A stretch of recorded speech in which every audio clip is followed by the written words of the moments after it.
एक बार समस्त ग्रामवासियों को सूचित किया जाता है कि गोविंद की कथा प्रारंभ होने के लिए जा रही है। सभी भक्तवृंद अपने अपने गृह कार्यों से निवृत्त होकर के यथाशीघ्र कथा पांडाल में पधारें और कथा का आनंद लें।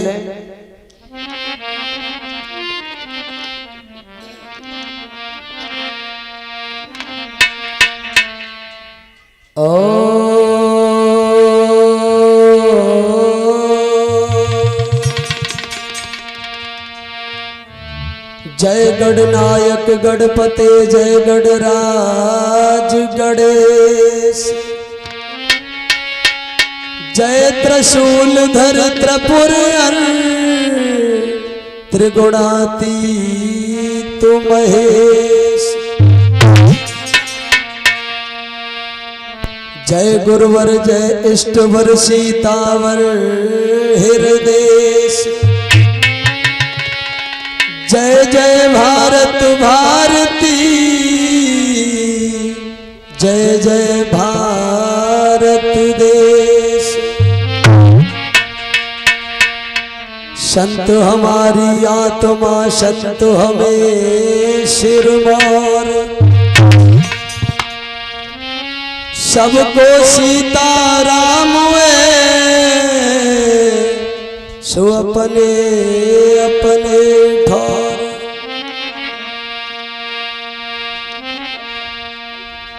आइए दो शब्द कथा प्रारंभ करने से पहले परमपिता परमात्मा के चरणों में समर्पित करते हुए हम और आप सभी आज पंचम दिवसीय कथा में प्रवेश करने के लिए जा रहे हैं। सभी प्रभु का गुणानुवाद करेंगे।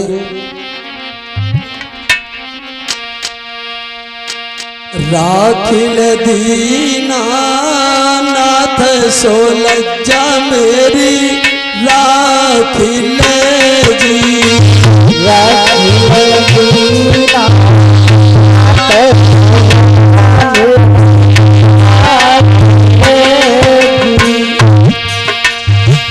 राखिल दीना नाथ सो लज्जा मेरी, राखिल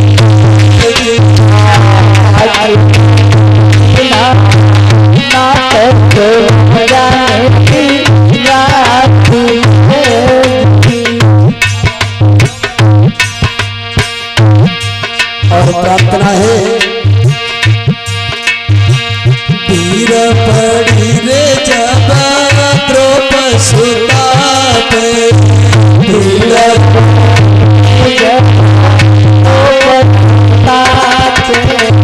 पीर पड़ी रे जब द्रौपदी सुता पे,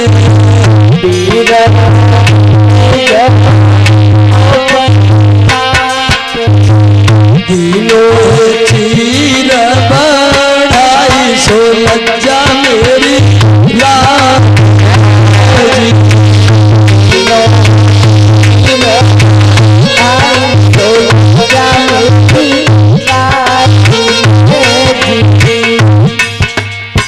प्रार्थना है प्रभु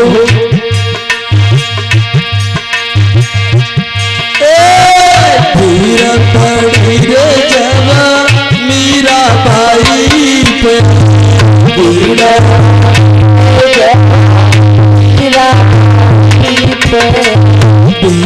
पड़ी रे जब मीरा बाई पे,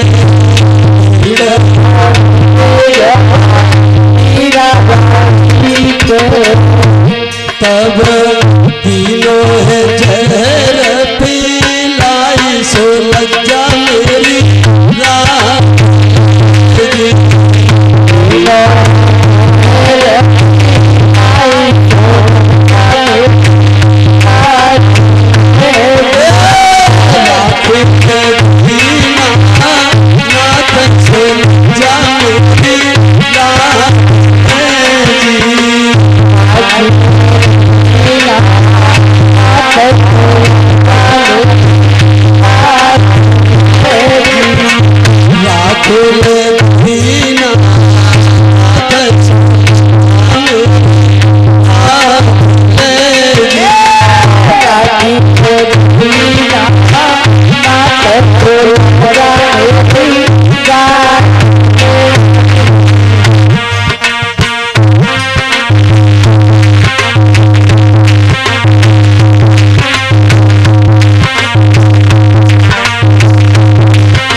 बोलिए गोविंद भगवान की कि मेरे नाइने नन को दो सुगज मुझा और बंसी ने कर डालो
और कहना है हे प्रभु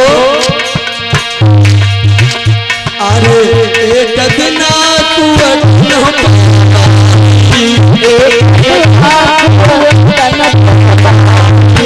एक दिन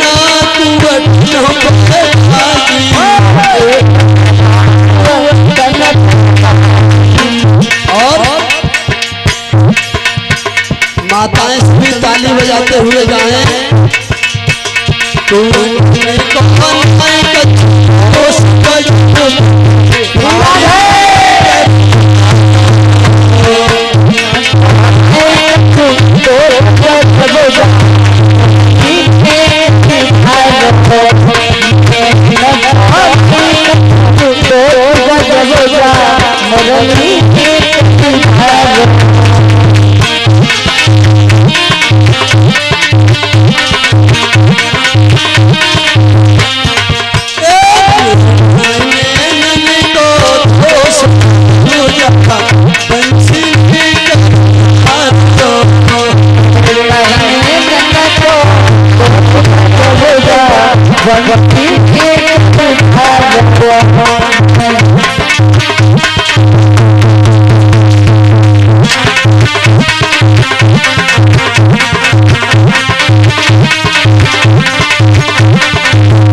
बोलिए गोविंद भगवान की।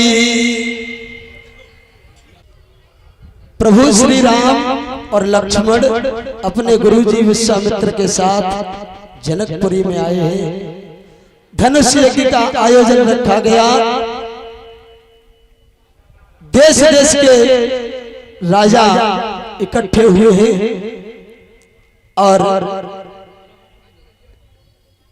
एक एक करके उस धनुष को उठा रहे हैं, मगर किसी से धनुष उठना तो दूर की बात हिला तक नहीं। धूप सहस्र दस एक वारा लगे उठावन तरह ना हरा, हिला तक नहीं सके। जनक महाराज ने मन में सोचा कि हे प्रभु, मैंने ये बहुत बुरी प्रतिज्ञा की, मुझे आज ऐसा लगता है कि मेरी बेटी सीता कुंवारी रह जाएगी। इस भरी हुई सभा में कोई ऐसा वीर नहीं जो इस धनुष को तोड़ सके। आज राजा जनक की दुख भरी और तीर के समान ये बातें सुनकर परीक्षित जी लक्ष्मण से नहीं रहा गया। तुरंत लक्ष्मण उठकर खड़े हो गए और बोले, महाराज जनक क्या कह रहे हो? इस सभा में कोई वीर नहीं, ये तुमने कैसे सोच लिया? शायद तुमको अभी पता नहीं कि यहाँ रघुवंशी बैठे हैं और रघुवंशी के होते हुए तुमने ये कैसे कह दिया? अरे मेरे भाई राम की बात तो दूर, अगर गुरु आज्ञा कर दे तो इस धनुष की तो चली क्या, सारे ब्रह्मांड को उछाल के रख दूं। और लक्ष्मण ने जनक से एक बात कही, ए बच्चों शांत हो जाओ।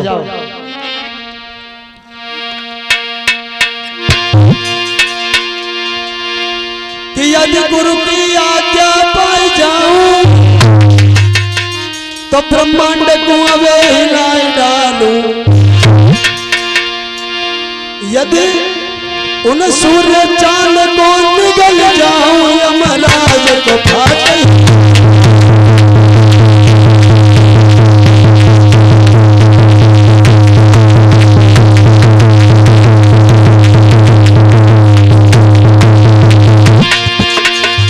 कहा है लक्ष्मण ने,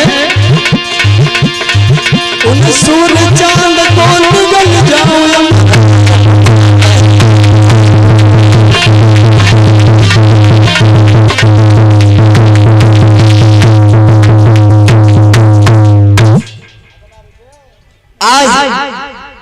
लक्ष्मण को क्रोध आ गया, बोले जनक ये तुमने कैसे सोच लिया? अगर गुरुजी आज्ञा दे दें तो धनुष की तो दूर की बात है, इस सारे ब्रह्मांड को उछाल के रख दूंगा मैं। जब लक्ष्मण ने ज्यादा क्रोध दिखाया तो गुरु विश्वामित्र बोले कि लाला, विश्वामित्र कहने लगे, बैठो लखन खामोश, ये काम तुम्हारा है नहीं, व्यर्थ बढ़ाते जोश। बेटा लखन आप बैठ जाओ, हमें ऐसा मालूम पड़ रहा है कि आपको शादी की बहुत जल्दी पड़ रही है, आप बैठ जाओ, ये काम तुम्हारा नहीं। गुरुजी ने लक्ष्मण को शांत किया है और प्रभु श्री राम को इशारा देते हुए कहा कि बेटा राम जाओ और महाराज जनक के संताप को दूर करो। आज प्रभु राम ने सुना, उठ करके चले और गुरु का स्मरण करके एक ही हाथ से धनुष को उठा लिया और जैसे ही प्रत्यंचा को चढ़ाया उस धनुष के दो टूक हो गए। बोलिए गोविंद भगवान की। आज जैसे ही धनुष भंजन हुआ है, सारी सभा में खुशियों की लहर दौड़ गई, सबके दिल में खुशी है। और परीक्षित जी भागवत जी में राम कथा केवल 1.5 अध्याय में है, समझ रहे हैं आप? श्रीमद् भागवत महापुराण में भागवत रामायण की कथा केवल 1.5 अध्याय में है, अति सूक्ष्म रूप में। और कृष्ण कथा क्या है भैया, बारिश होने लगी? कोई बात नहीं करते, इंद्र देवता ज्यादा प्रसन्न है।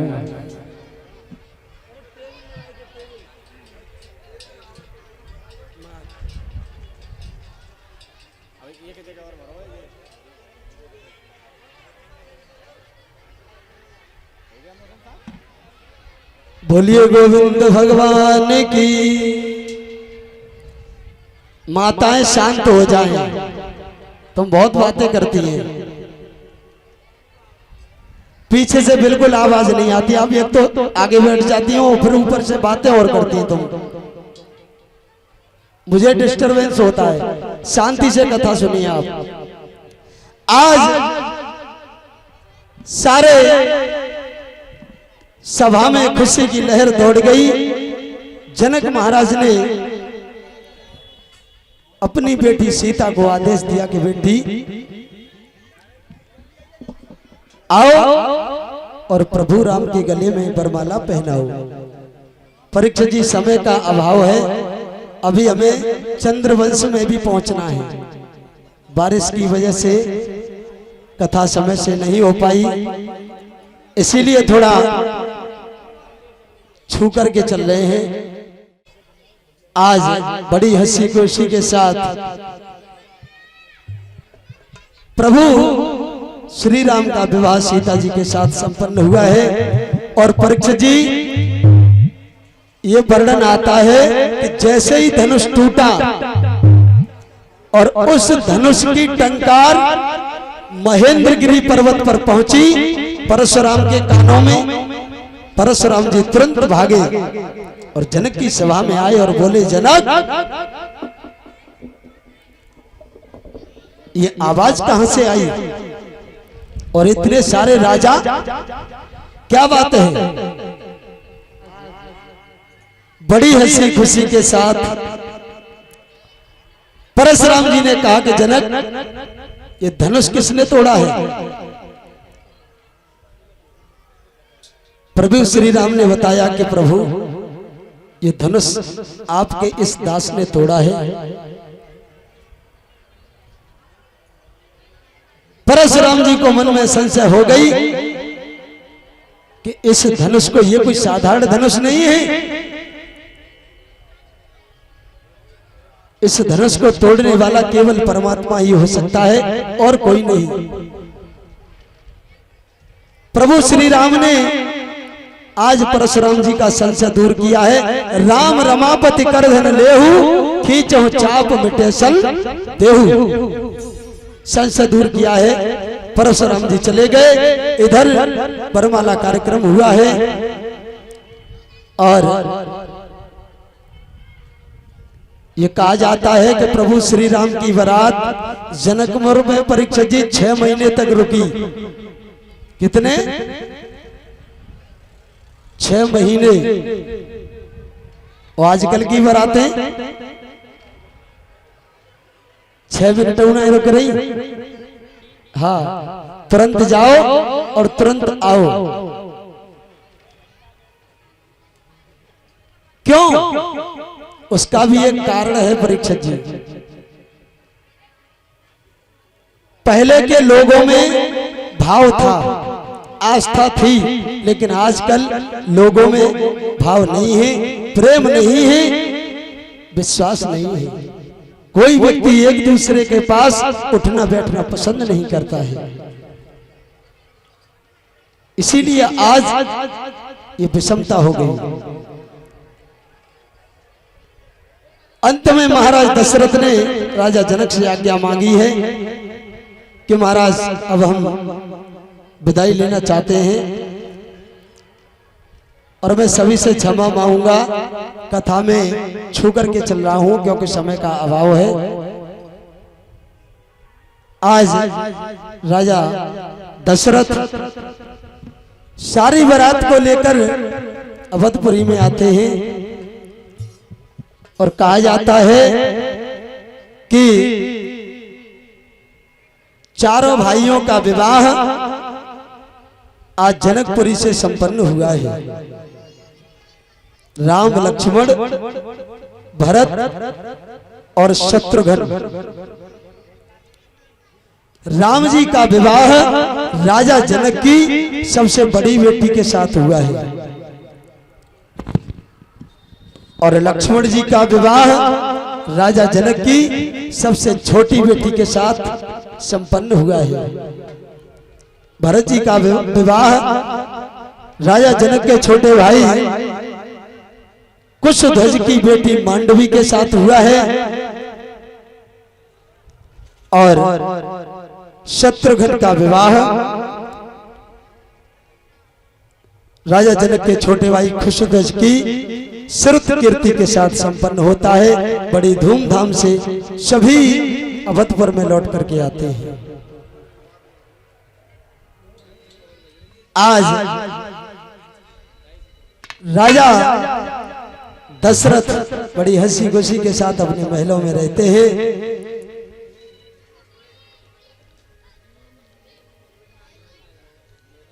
कोई भैया एक टेबल मंगा दो जिससे एक कूलर रख जाए। किसी का टेबल हो पास में। आज मैया सुनैना ने सीता को बहुत सुंदर उपदेश किया है कि बेटी ससुराल में किस तरह से रहना चाहिए। बहुत सुंदर उपदेश किया है। समय नहीं है, नहीं विस्तार से आपको बताते। आज एक ही धर्म एक व्रत नेमा, काय वचन मन पद पद प्रेमा।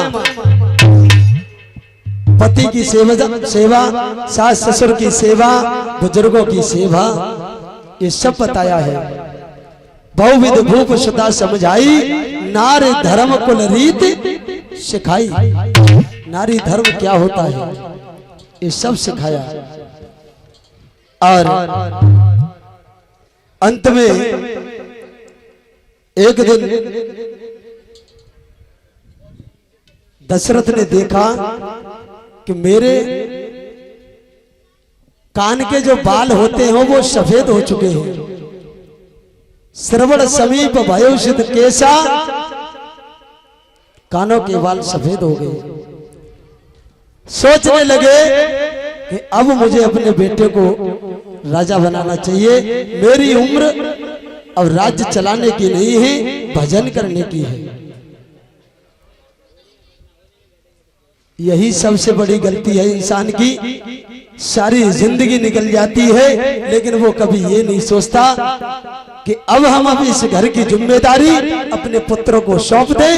हमें क्या करना है, भगवान का भजन करो, चिंतन करो। लेकिन नहीं, सारी जिंदगी मोह ममता में फंसा रहता है। प्रभु राम को बुलाया और सारे नगर में ढिढोरा पिटवा दिया कि कल राम का राज तिलक होने के लिए जाएगा। सारे अयोध्यावासियों में खुशियों की लहर दौड़ गई। सबके मन में खुशी है। राम को राजा बनाने की तैयारियां करने में सब लोग लगे हुए हैं। इधर एक मंथरा ने रस में विष घोल दिया। मंथरा ने अपना श्रृंगार बिगाड़ा और रूठ करके कोप भवन में लेट गई। दशरथ ने देखा कि सभी रानियां दिख रही हैं, केकई क्यों नहीं दिख रही। जाकर के देखा तो केकई माता कोप भवन में लेटी है। जाकर के पूछा कि रानी क्या बात है, आप उदास क्यों हैं। तो कारण बताया कि महाराज आपके पास मेरे दो वरदान हैं और आज मैं वही दो वरदान आपसे मांगना चाहती हूं।